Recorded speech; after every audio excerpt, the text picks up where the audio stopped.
అదేం లేదు, ఒకసారి నేను చెప్తా చూడండి. మనం కట్ చేసుకుంటామన్నా అన్ని వెజిటేబుల్. నేను టమాటాలు, ఆనియన్ అండ్ క్యాబేజ్ తీసుకున్నానండి. అవి కట్ చేసి శుభ్రంగా వాష్ చేసుకున్నా.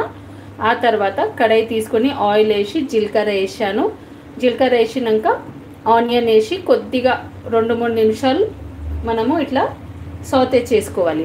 ఆ తర్వాత అల్లం వెల్లుల్లి పేస్ట్, పసుపు వేసి, అల్లం వెల్లుల్లి పేస్ట్ వేసి పచ్చివాసన వస్తుంది కదా, 2 నిమిషాలు మంచిగా కుక్ చేయాలి. ఆ తర్వాత టమాటాలు వేసి టమాటాలను కూడా మంచిగా మ్యాష్ చేసి కారం, ఉప్పు అది వేయాలి.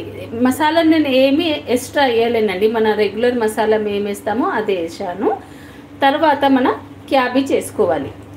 వేసుకొని కొద్దిగా మీకు నీళ్ళు కావాలంటే గ్రేవీ కోసం కొద్దిగా వాటర్ ఇప్పుడు వేసిన కదా అది వేసుకోండి. లేకపోతే ఇట్లనే మీకు గ్రేవీ థిక్ కావాలంటే వాటర్ వేయకండి. చూడండి సింపుల్గా చేశానండి నేను.